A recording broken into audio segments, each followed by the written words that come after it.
Jubilee Hills assembly ఉప ఎన్నిక నేపథ్యంలో హైదరాబాద్లో తక్షణమే ఎన్నికల కోడ్ అమల్లోకి వచ్చింది. దీనికి సంబంధించిన అధికారిక నోటిఫికేషన్ ఈ నెల 13న విడుదల చేయనున్నారు. నోటిఫికేషన్ విడుదలైన రోజు నుంచే నామినేషన్ల స్వీకరణ ప్రారంభమవుతుంది.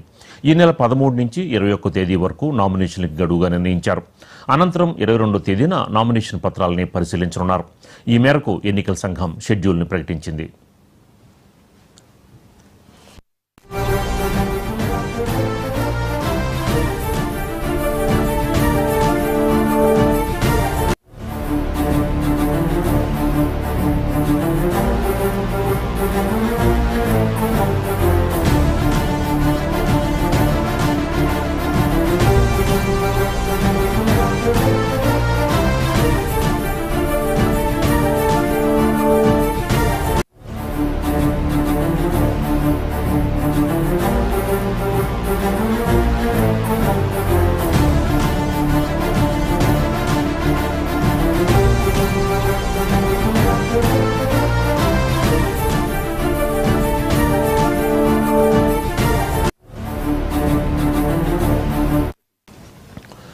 జూబ్లీహిల్స్ అసెంబ్లీ ఉప ఎన్నిక నేపథ్యంలో హైదరాబాద్లో తక్షణమే ఎన్నికల కోడ్ అమల్లోకి వచ్చింది. దీనికి సంబంధించిన అధికారిక నోటిఫికేషన్ ఈ నెల 13న విడుదల చేయనున్నారు. నోటిఫికేషన్ విడుదలైన రోజు నుంచే నామినేషన్ల స్వీకరణ ప్రారంభమవుతుంది. ఈ నెల 13 నుంచి 21 తేదీ వరకు నామినేషన్లకి గడువుగా నిర్ణయించారు. అనంతరం 22వ తేదీన నామినేషన్ పత్రాలని పరిశీలించనున్నారు. ఈ మేరకు ఎన్నికల సంఘం షెడ్యూల్ను ప్రకటించింది.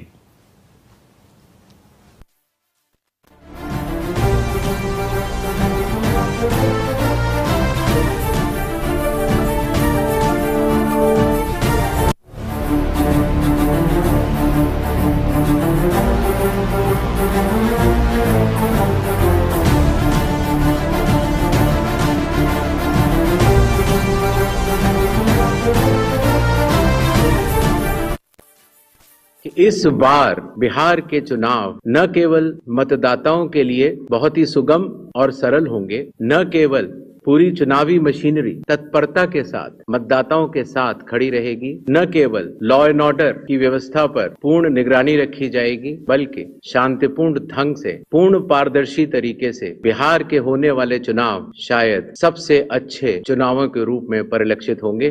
ऐसी चुनाव आयोग की मंशा है। चुनाव आयोग के निर्देशों के अनुसार हर मतदान केंद्र पर एश्योर्ड मिनिमम फैसिलिटीज प्रदान की जाएंगी, जिसमें कि पोल वॉलंटियर्स होंगे, हेल्प डेस्क होंगी, रैंप होगा, टॉयलेट्स होंगे, ड्रिंकिंग वाटर, साइनेजेस, लाइट की सही व्यवस्था और वोटर फैसिलिटेशन सेंटर। जो हमारे बुजुर्ग और दिव्यांग मतदाता हैं, उनकी सुविधा को ध्यान में रखते हुए पोलिंग स्टेशन ग्राउंड फ्लोर पर होंगे। अगर रैंप है तो 1:12 के रेशियो में प्रॉपर ग्रेडियंट से बनेंगे। वॉलंटियर्स भी रहेंगे, व्हील चेयर की फैसिलिटीज भी दी जाएगी। और अगर इनमें से कोई भी 85+ के उम्र के अगर लोग हैं या 40% से ज्यादा जिनकी डिसेबिलिटी है, अगर वो चाहें तो फॉर्म 12D भर सकते हैं और उसके उपरांत उन्हें होम वोटिंग। జూబ్లీహిల్స్ అసెంబ్లీ ఉప ఎన్నిక నేపథ్యంలో హైదరాబాద్లో తక్షణమే ఎన్నికల కోడ్ అమల్లోకి వచ్చింది. దీనికి సంబంధించిన అధికారిక నోటిఫికేషన్ ఈ నెల 13న విడుదల చేయనున్నారు. ఇక ఇదే అంశానికి సంబంధించి మనకి మరింత సమాచారం మా కరెస్పాండెంట్ రామనరేష్ అందిస్తారు. రామనరేష్, మొత్తానికి ఎన్నికల వేడి మొదలైనట్టు కనిపిస్తోంది. జూబ్లీహిల్స్ ఉప ఎన్నిక అలాగే స్థానిక సంస్థల ఎన్నికల్లో ఏంటి తెలంగాణలో ఎలా ఉంది రాజకీయ వేడి?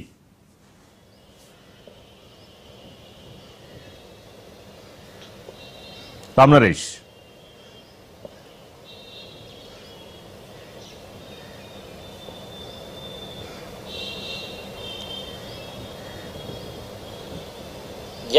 సీతారామరాజు, ప్రధానంగా చూసుకుంటే ఒకవైపు స్థానిక సమరానికి సంబంధించి ఎన్నికల నోటిఫికేషన్ విడుదలైంది. దీనికి సంబంధించి బీసీ రిజర్వేషన్ల అంశం కొనసాగుతున్న పరిస్థితి ఉంది. ఈ నేపథ్యంలోనే ఇప్పుడు జూబ్లీహిల్స్ ఉప ఎన్నికకు సంబంధించి కేంద్ర ఎన్నికల కమిషన్ నోటిఫికేషన్ అయితే జారీ చేయడం జరిగింది. దీనికి సంబంధించి అక్టోబర్ 13వ తేదీన ఎన్నికల నోటిఫికేషన్ విడుదల చేస్తామని చెప్పడం జరిగింది. అదేవిధంగా 21వ తేదీన నామినేషన్ ప్రక్రియ కొనసాగుతుంది. అదేవిధంగా 22వ తేదీన నామినేషన్ల పరిశీలన, అదేవిధంగా 24వ తేదీన నామినేషన్ల విత్డ్రా కార్యక్రమం అనేది కొనసాగుతుంది.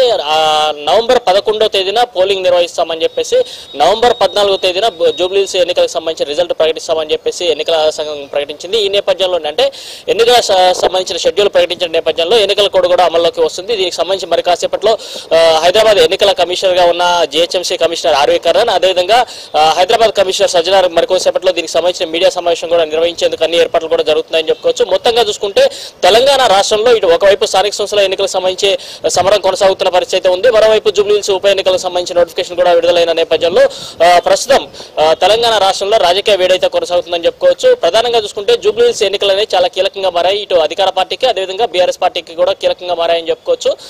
ప్రధానంగా చూసుకుంటే ఏదైతే 3 సార్లు జూబ్లీహిల్స్ నియోజకవర్గానికి సంబంధించి 3 సార్లు కూడా మాగంటి గోపీనాథ్ గెలుస్తూ వచ్చారు. అయితే ఆయన అకాల మరణంతో ఇప్పుడు ఉప ఎన్నికలు వస్తున్నాయి. ఆ ఉప ఎన్నికలకు సంబంధించి బీఆర్ఎస్ పార్టీ నుంచి ఆయన సతీమణి సునీతను అభ్యర్థిగా ప్రకటించడం జరిగింది. మిగతా పార్టీలకు సంబంధించి ఇంకా అభ్యర్థులను ప్రకటించక ముందే బీఆర్ఎస్ పార్టీ ఒక అడుగు ముందుకేసి అభ్యర్థిని ముందు ప్రకటించి ప్రచారంలో కూడా దూసుకుపోతున్న పరిస్థితి అయితే ఉందని చెప్పుకోవచ్చు. మరోవైపు కాంగ్రెస్ పార్టీకి సంబంధించి ఆశావాహుల సంఖ్య అంటే టికెట్ కోసం పోటీ చేస్తున్న అభ్యర్థుల సంఖ్య ఎక్కువగానే ఉంది. దాదాపు 5గురు పోటీ పడుతున్న పరిస్థితి అయితే ఉందని చెప్పుకోవచ్చు. దీనికి సంబంధించి కాంగ్రెస్ పార్టీ ఒక మంత్రుల కమిటీ ఏదైతే 3 మంత్రుల కమిటీ ఏదైతే ఉందో ఆ కమిటీ సిఫారసు చేసిన వారికే టికెట్ ఇచ్చేందుకు నిర్ణయం తీసుకునే అవకాశం అయితే ఉన్నట్టు తెలుస్తుంది. ప్రధానంగా చూసుకుంటే నవీన్ యాదవ్, అంజన్ కుమార్ యాదవ్, అదేవిధంగా బొంతు రామ్మోహన్, సిఎన్ రెడ్డి వీళ్ళంతా కూడా పోటీలో ఉన్న ముందంజలో ఉన్న పరిస్థితి ఉంది. ఎవరికి వారు తమ ప్రయత్నాలు అయితే కొనసాగిస్తున్న పరిస్థితి ఉందని చెప్పుకోవచ్చు. మరోవైపు మొన్నటి వరకు ఎమ్మెల్సీగా ప్రకటించిన అజారుద్దీన్ కూడా ఇప్పుడు తాను రేసులో ఉన్నా అని చెప్పేసి ఆయన కూడా పోటీకి ముందుకు వచ్చిన పరిస్థితి ఉంది. దీంతో కాంగ్రెస్ పార్టీ టికెట్ ఎవరికి వస్తుందనేది కూడా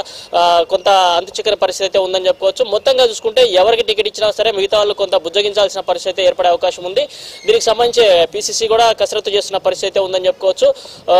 ఈ రోజు లేదా రేపు అభ్యర్థిని కూడా ఫైనల్ చేసేందుకైతే ఒక కసరత్తు ప్రారంభమైందని చెప్పేసి చెప్తున్నారు. మొత్తంగా చూసుకుంటే 3 అభ్యర్థుల పేర్లు అయితే పిసిసికి చేరినట్టు తెలుస్తుంది. దీన్ని అధిష్టానంతో చర్చించిన తర్వాత ఒక నిర్ణయాన్ని ప్రకటించే అవకాశాలు అయితే ఎక్కువగా కనిపిస్తున్నాయి. మరోవైపు బీజేపీ పార్టీకి సంబంధించి ప్రముఖంగా 4 పేర్లు వినిపిస్తున్నాయి. అందులో కూడా ప్రధానంగా దీపక్ రెడ్డి, లంకాల దీపక్ రెడ్డి, అదేవిధంగా కీర్తిరెడ్డి పేర్లు ప్రధానంగా వినిపిస్తున్నాయి. వీరిద్దరిలో ఎవరిని ఫైనల్ చేస్తారో చూడాల్సిన పరిస్థితి ఉందని చెప్పుకోవచ్చు. మొత్తంగా చూసుకుంటే జూబ్లీహిల్స్ ఉప ఎన్నికలకు సంబంధించేసి రాజకీయ వేడైతే మొదలైందని చెప్పుకోవచ్చు. ఇప్పటికే బీఆర్ఎస్ పార్టీ ప్రచారంలో దూసుకుపోతున్న పరిస్థితి ఉంది. అందుకు ధీటుగా కాంగ్రెస్ పార్టీ కూడా అదే స్థాయిలో అంటే ఇక్కడ 3 మంత్రులు ఇన్ఛార్జీలుగా కేటాయించడం జరిగింది జూబ్లీహిల్స్ ఎన్నికలకు సంబంధించి. అదేవిధంగా కార్పొరేషన్ చైర్మన్లు కూడా ఇక్కడ కేటాయించడంతో వారంతా కూడా నిత్యం కూడా ఇక్కడ అభివృద్ధి అదేవిధంగా ప్రారంభోత్సవాలు చేస్తూ కూడా ప్రజలతో మమేకమవుతున్న పరిస్థితి ఉంది. దీంతో అటు బీఆర్ఎస్ పార్టీ ఇటు కాంగ్రెస్ పార్టీ పోటాపోటీగా ప్రచారం సాగిస్తున్న పరిస్థితి ఉందని చెప్పుకోవచ్చు. బీజేపీ కూడా తాము ఎక్కడ వెనకడుగు వేయలేదంటూ కూడా వాళ్ళు కూడా దూసుకువస్తున్న పరిస్థితి ఉంది. మొత్తంగా చూసుకుంటే జూబ్లీహిల్స్ ఎన్నికల్లో ఎవరు గెలిస్తే వాళ్ళకే ఇక్కడ సెంటిమెంట్ లభించే అవకాశం ఉన్నట్టుగా తెలుస్తుంది. ఎందుకంటే ఇక్కడ గెలిచిన వారికే మంత్రి పదవి కూడా వస్తుందని కాంగ్రెస్ పార్టీలో కొంత ప్రచారం సాగుతున్న పరిస్థితి ఉంది. ఈ నేపథ్యంలో కాంగ్రెస్ పార్టీ కూడా ఇక్కడ ఎవరైతే బీసీ అభ్యర్థిని నిలబెట్టాలని చెప్పేసి ఆలోచన చేస్తున్నట్టు తెలుస్తుంది. ఎందుకంటే ఇప్పటికే బీసీ రిజర్వేషన్ అంశం సంబంధించి స్థానిక సమరం జరుగుతున్న నేపథ్యంలో బీసీ అభ్యర్థికే ఇవ్వాలని చెప్పేసి కూడా కాంగ్రెస్ పార్టీ నిర్ణయించినట్టుగా ఒక సమాచారం అయితే ఉంది. దీంతో బీసీల్లో ఎవరికి టికెట్ వస్తుంది అనేది చూడాల్సిన పరిస్థితి ఉందని చెప్పుకోవచ్చు. దాదాపు ఉన్న క్యాండిడేట్లంతా కూడా 4 క్యాండిడేట్లు కూడా బీసీ క్యాండిడేట్ కి సంబంధించిన వాళ్ళే ఉన్నారు కాబట్టి వారిలో ఎవరికి వస్తుందనేది చూడాల్సిన పరిస్థితి ఉందని చెప్పుకోవచ్చు. అంజన్ కుమార్ యాదవ్ నేను ముందు పోటీలో ఉన్నా అని చెప్పేసి చెప్తున్న పరిస్థితి ఉందని చెప్పుకోవచ్చు.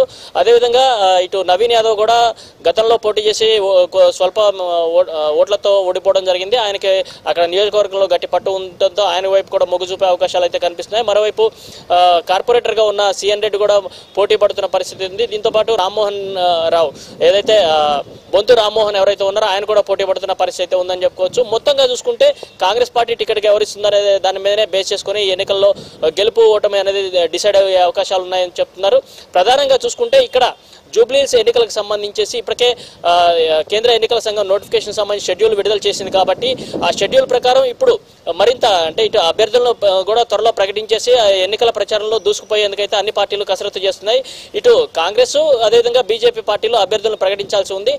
బీఆర్ఎస్ పార్టీ ఇప్పటికే అభ్యర్థిని ప్రకటించిన నేపథ్యంలో ప్రచారంలో కూడా దూసుకుపోతున్న పరిస్థితి ఉందని చెప్పుకోవచ్చు. ఎందుకంటే జూబ్లీహిల్స్ ఎన్నికల్లో ఇప్పటికే మాగంటి గోపీనాథ్ గతంలో ఆయన 3 సార్లు గెలిచి కూడా హ్యాట్రిక్ సాధించారు.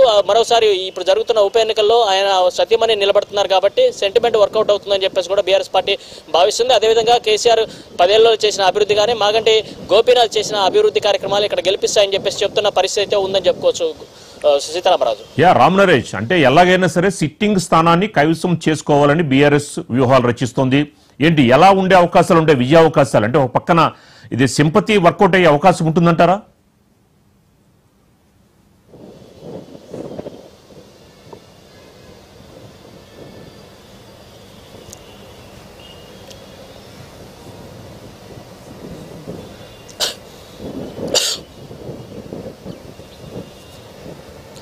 ఇక్కడ సింపతి వర్కౌట్ అయ్యే అవకాశాలు ఎక్కువగా కనిపిస్తున్నాయి. అయితే కాంగ్రెస్ పార్టీ నుంచి అభ్యర్థి ఎవరనే దాన్ని బేస్ చేసుకొని ఇక్కడ సింపతి వర్కౌట్ అవుతుందా లేదా అనేది డిసైడ్ అవుతుంది. ఎందుకంటే ఇక్కడ నవీన్ యాదవ్ గతంలో ఎక్కువగా పోటీ చేసి ఓడిపోయినప్పటికీ జనాల్లో ఎక్కువగా తిరుగుతూ వచ్చారు. అతన్ని కాకుండా వేరే వాళ్ళకి ఇస్తే అతను కాంగ్రెస్ పార్టీలోనే ఉండి వాళ్ళ ఎవరైతే అభ్యర్థి టికెట్ వస్తుందో వాళ్ళకి సపోర్ట్ చేస్తాడా లేకపోతే వ్యతిరేకంగా పోటీ చేస్తాడా అనేది కీలకంగా మారుతుంది. ఎందుకంటే నవీన్ యాదవ్ ఇక్కడ కీలకంగా మారే అవకాశం ఉన్నట్టుగా కాంగ్రెస్ పార్టీకి సంబంధించిన నేతలంతా చెప్తున్న పరిస్థితి కూడా ఉంది. ఈ నేపథ్యంలో నవీన్ యాదవ్ కాకుండా టికెట్ ఎవరికి ఇచ్చినా కూడా అది ఆ ప్రభావం కాంగ్రెస్ పార్టీపై పడుతుంది. అది బీఆర్ఎస్ కు ప్లస్ అయ్యే అవకాశాలు ఎక్కువగా కనబడుతున్నాయని చెప్పే సమాచారం అయితే ఉంది. ఈ నేపథ్యంలోనే ఇప్పుడు మరోవైపు మాగంటి గోపీనాథ్ అకాల మరణం ఆయన అక్కడ ప్రజల్లో ఉన్న ఆయన ఇంపాక్ట్ గానీ అదంతా కూడా పనిచేస్తుంది. అందులో మాగంటి గోపీనాథ్ 3 సార్లు గెలవడం అంటే అది హ్యాట్రిక్ రికార్డు కాబట్టి ఆయనకి ప్రజలకు అక్కడ బస్తీ వాసులతో ఉన్న అనుబంధం అదంతా కూడా అక్కడ డెవలప్మెంట్ కానీ ఇవన్నీ కూడా పనిచేస్తాయని చెప్పేసి చెప్తున్నారు. అదేవిధంగా మాగంటి కుటుంబం సభ్యులు కూడా అంటే అభ్యర్థిగా ప్రకటించక ముందే వాళ్ళ కుటుంబ సభ్యులంతా కూడా ప్రచారంలో దూసుకుపోతున్న పరిస్థితి ఉందని చెప్పుకోవచ్చు. మాగంటి సునీతతో పాటు అదేవిధంగా వాళ్ళ పిల్లలు కూడా ముగ్గురు పిల్లలు కూడా వాళ్ళు ప్రచారంలో ముందుకు వెళ్తున్న పరిస్థితి ఉంది. మాగంటి గోపీనాథ్ సేవలు అదేవిధంగా చేసిన అభివృద్ధి తమను గెలిపిస్తుందంటూ కూడా వాళ్ళు చెప్తున్న పరిస్థితి అయితే ఉందని చెప్పుకోవచ్చు. మరోవైపు కాంగ్రెస్ పార్టీ కూడా ఇటీవల కాలంలో అంటే జూబ్లీహిల్స్ ఏదైతే ఎన్నికలు వస్తాయని చెప్పి భావించారో అప్పటి నుంచి కూడా పలు అభివృద్ధి సంక్షేమ కార్యక్రమాలు పెద్ద ఎత్తున అక్కడ చేపడుతున్న పరిస్థితి ఉంది. ప్రతి నిత్యం కూడా అక్కడ అభివృద్ధి కార్యక్రమాలకు శంకుస్థాపనలు చేస్తున్న పరిస్థితి ఉంది. ఈ నేపథ్యంలో కాంగ్రెస్ పార్టీ అభివృద్ధిని నమ్ముకుంది, బీఆర్ఎస్ పార్టీ సెంటిమెంట్ నమ్ముకుంది. ఇక్కడ ఎవరు గెలుస్తారనేది చాలా కీలకంగా మారే అవకాశం అయితే ఉంది. కాంగ్రెస్ పార్టీ నుంచి ఎవరు అభ్యర్థిగా ఉంటారో దాన్ని బట్టే ఇక్కడ గెలుపు ఫ్యాక్టర్ అనేది డిసైడ్ అవుతున్న పరిస్థితి ఉండే అవకాశం ఉంది. Right, thank you Ram Naresh.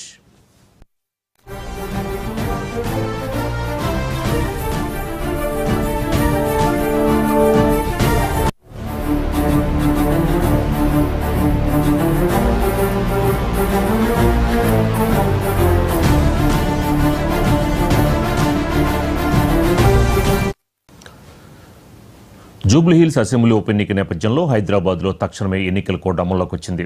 దీనికి సంబంధించిన అధికారిక నోటిఫికేషన్ ఈ నెల 13న విడుదల చేయనున్నారు. నోటిఫికేషన్ విడుదలైన రోజు నుంచే నామినేషన్ల స్వీకరణ ప్రారంభమవుతుంది. ఈ నెల 13 నుంచి 21వ తేదీ వరకు నామినేషన్ల గడువుగా నిర్ణయించారు. అనంతరం 22వ తేదీన నామినేషన్ పత్రాలని పరిశీలించనున్నారు. ఈ మేరకు ఎన్నికల సంఘం షెడ్యూల్ని ప్రకటించింది.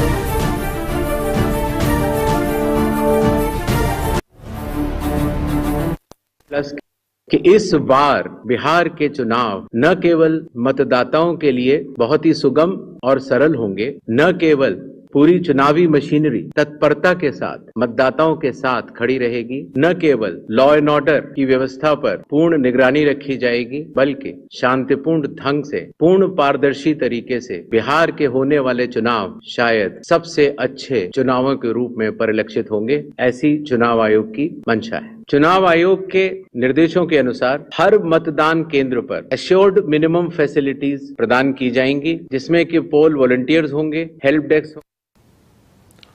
జూబ్లీహిల్స్ అసెంబ్లీ ఉప ఎన్నిక నేపథ్యంలో హైదరాబాద్లో తక్షణమే ఎన్నికల కోడ్ అమల్లోకి వచ్చింది. దీనికి సంబంధించిన అధికారిక నోటిఫికేషన్ ఈ నెల 13న విడుదల చేయనున్నారు. ఇక ఇదే అంశానికి సంబంధించి మనకి మరింత సమాచారం మా కరెస్పాండెంట్ శ్రీనివాస్ అందిస్తారు. శ్రీనివాస్, ఏంటి జూబ్లీహిల్స్ ఉప ఎన్నిక మరి ప్రతి పార్టీ కూడా ఎలాగైనా సరే విజయం సాధించాలని మొత్తానికి చాలా ప్రెస్టీజియస్ గా తీసుకున్నాయి. ఏంటి అక్కడ ఉన్న ప్రజలు ఎవరికి పట్టం కట్టబోతున్నారంటారు? జూబ్లీహిల్స్ ఉప ఎన్నికకు సంబంధించి ఎలక్షన్ కమిషన్ షెడ్యూల్ విడుదలైంది. అయితే ఎప్పటికంటే ఖచ్చితంగా బీఆర్ రాష్ట్రంలో అసెంబ్లీ ఎన్నికలతో పాటు ఈ కొన్ని రాష్ట్రాల్లో ఉన్నటువంటి రిటర్న్ ఎన్నికలతో పాటు జూబ్లీహిల్స్ ఉప ఎన్నికలు కూడా షెడ్యూల్ విడుదలైంది. అయితే అక్టోబర్ 13న దీనికి సంబంధించిన నోటిఫికేషన్ కూడా విడుదలవుతుంది. అయితే అక్టోబర్ 21న నామినేషన్ ప్రక్రియ మొదలవుతుంది. అక్టోబర్ 22న నామినేషన్ సంబంధించిన పరిశీలన ఉంటుంది. అక్టోబర్ 24న ఈ నామినేషన్ ఉపసంహరణ స్థితి కలుగుతుంది. అయితే పోలింగ్ మాత్రం నవంబర్ 11న పోలింగ్ జరుగుతుంది, నవంబర్ 14న కౌంటింగ్ జరుగుతుంది. అయితే ఇప్పటికీ తెలంగాణలో మూడు ప్రధాన పార్టీలు ఛాలెంజింగ్ గా తీసుకున్నాయని చెప్పొచ్చు.